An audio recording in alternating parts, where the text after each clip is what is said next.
I have to get up early tomorrow, so I'm not going to be able to watch the whole thing, but I have watched the first 40 minutes of the Joe Rogan Trump interview, which dropped at 10 p.m.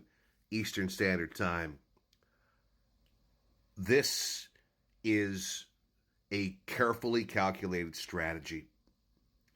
This is a dangerous piece of fascism. I think it's probably the most manipulative fascist as journalism broadcast I have ever seen in my life. And I've been around since the 1970s. Joe Rogan is happy to be a sycophant, to spout lies, to suggest conspiracies from the Democrats. And the two of them are sitting there pretending as if this is a fucking just two guys talking, with Trump using words like war and generals and men and stiff. You know, manly words. He's trying to appeal to the young incel crowd, the dopey people who will never even Google what he's fucking saying to see his fucking lies. He also has the audacity to claim that Kamala had an answer in 60 minutes, edited out because she was speaking like a child, when he regularly has Fox News do that to him. Look it up.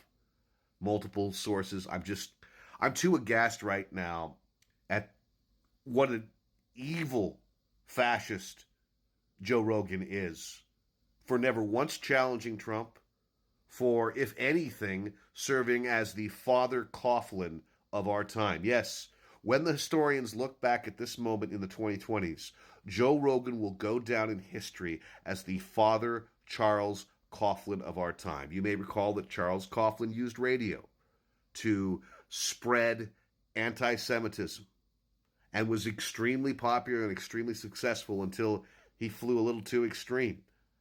Joe Rogan is Father Charles Coughlin. This is a very dangerous broadcast that will actually cause a lot of young men who were on the fence about showing up to show up to vote.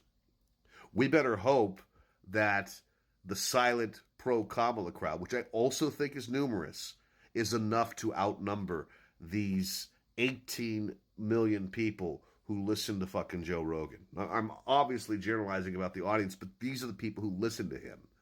They don't want to think. They just want to see what he's riffing about. And this is what fascism has now been squeezed into. And Trump going on with a counterfactual version of the Civil War to appear more grandfatherly, mimicking President Biden's paternal mannerisms. That's why he wanted Joe Biden instead of Kamala.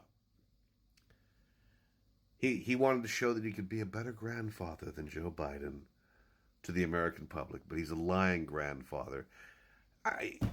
The resonances with German history are too fucking creepy. I hope I can sleep tonight, because this is a fucking horrific fucking broadcast, and hopefully my little 3-minute summary gives you some sense of the colossal shit sandwich and the despicable scumbag, the traitor to America Joe Rogan is. Joe Rogan can never be forgiven. He is an enemy to America for massaging Trump, normalizing Trump, and having a blast doing so. This man is pure fucking evil as far as I'm concerned.